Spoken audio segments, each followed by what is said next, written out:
Mga ka-heart, madalas nating marinig at sinasabi ang kasabihang kapag may tiyaga, may nilaga. Pero sa iba, parang ang hirap maniwala, lalo na kung sunod-sunod ang pagsubok sa buhay. For today's episode, may ipapakilala kong isang taong bumangon mula sa kahirapan, hinarap ang matinding dagok ng buhay, at hindi kailanman sumuko. Isang binatang taga-Bagumbong, Caloocan City na hindi nagpatinag sa hamon ng buhay, hindi natakot sa panghuhusga ng iba, at nagsikap upang matupad ang kanyang pangarap. Mga ka-heart, please welcome ang nakaka-inspire na at madiscarding estudyante noon na si Noel Soledad. Good morning po, ma'am. Bali, maraming salamat po sa pag-invite sa akin dito sa Filipino at Heart po. Ako, you're welcome. Salamat din, Noel, kasi inspiring yung story mo. Tsaka, Noel, balikan natin yung kabataan. Kasi ikaw ang panganay, no, sa 6 na magkakapatid.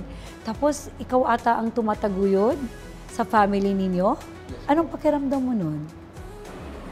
Bali, nung una sobrang hirap po. Then, nung mga sumusunod na araw, natututo po ako na kumbaga, i-take yung responsibility po. Mahirap ba yun sa part mo?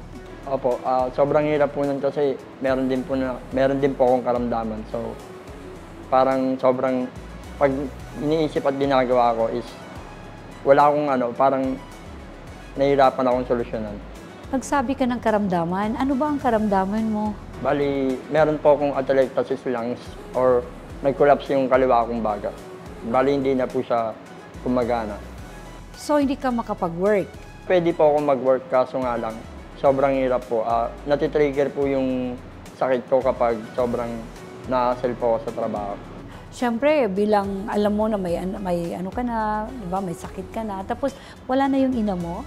Nung time po kasi nung namatay yung mama ko, then nagkasakit yung papa ko. So, nilipat po sila dun sa province, tapos ako po yung nagpaiwan.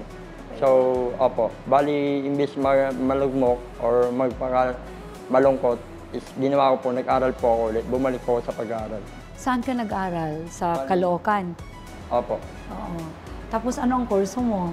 Nung una po, ALS lang po.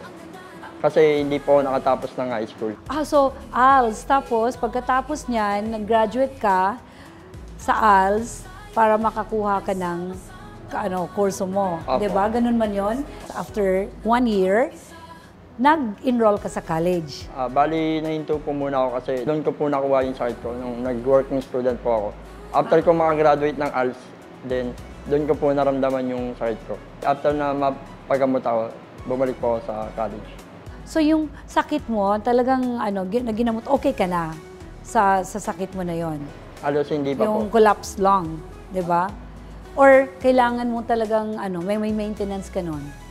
Hindi po. Kasi siya, talagang bumabalik po siya. Bumabalik siya. So hindi ka ba nahihirapan nun? Nahihirapan po. Grabe, Noel. Habang nagpapagamot ka, paano mo pinagpatuloy ang pangarap mo na makapagtapos sa pag-aaral? Actually, hindi ko po alam nung una kung paano ko tatapusin yung pag-aaral. And ayun, may one day na-trigger ako. Kumbaga parang minalit yung kalagayan ng mama ko nung time na yan. Then, ayun, kahit yung papa ko ayaw maniwala sa akin na kaya ko mapagtapos ng kolehiyo. And ayun, maraming nag-doubt na hindi ko kaya makapagtapos. So, kahit ako lang mag-isa nung time na yun, ginawa ko po yung best ko para makapasok sa university. Nung una, sobrang hirap makapasok sa university kasi kailangan din ng exam, ganun. Tapos, yun, hanggang sa magawa ko po yung mga bagay na parang imposible para sa akin. Noel, at para matustusan mo yung pag-aaral, anong diskarte ginawa mo? Bali, sa umaga po is nagkaklase po ako and sa hapon at sa gabi po, doon po ako nag-hustle para magtinda ng graham balls and pastil po. And yun, nung time na yun, inuutang-utang ko lang po talaga yung mga puhunan ko. So, wala po talagang, halos walang nagtitiwala sa akin. So, kailangan ko mangutang sa mga kaibigan ko, sa mga kakilala ko. So, doon po nagsimula yung bakit ako nagtitinda ng Graham Ball tsaka ng pastil po. Pero ano, kumikita naman yung Graham balls mo at saka pastil. Yes po, kumikita naman po lalo na sa mga estudyante na nakaka-relate po sa kung ano yung pinagdadaanan ko. Noel, anong pakiramdam mo na finally nakapagtapos ka sa iyong pag-aaral? Yung after 5 years po ng pagsusumikap ko is, ang naramdaman ko po is masaya and malungkot. Yung masaya po is, finally nakapagtapos na po ako and naitaguyod ko yung sarili kong pag-aaral. At yung malungkot po is, feeling ko parang may kulang dahil nga yung mama ko is namatay.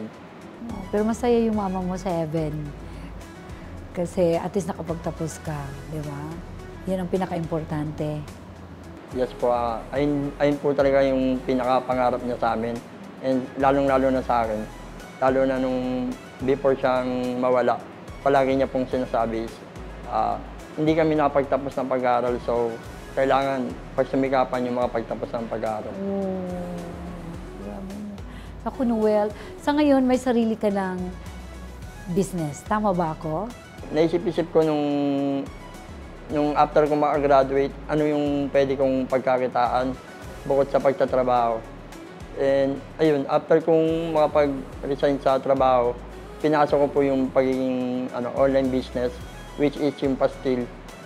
Okay. So, ito online, pero meron ka rin, nagbebenta ka rin physical. Yes po. Anong mensahe mo sa mga taong dumadaan din sa pagsubok sa buhay? Huwag kayong mapanghihinaan ng loob.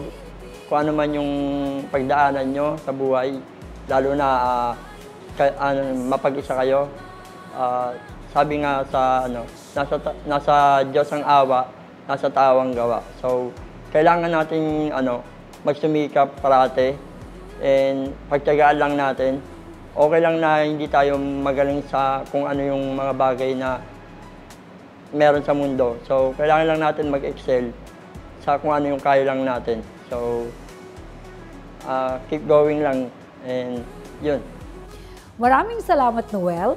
Ikaw at ako ay patunay na ang tagumpay ay hindi lang para sa mga ipinanganak na may pribilehiyo, kundi para rin sa mga taong handang magsikap at lumaban kahit anong pagsubok.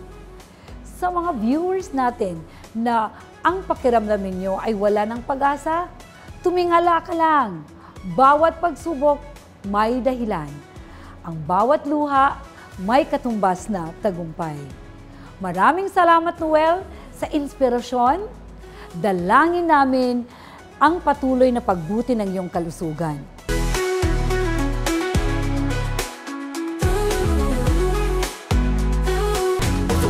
Love Filipino at heart. Tayong lahat ay sama-sama, maging inspirasyon ng bawat isa.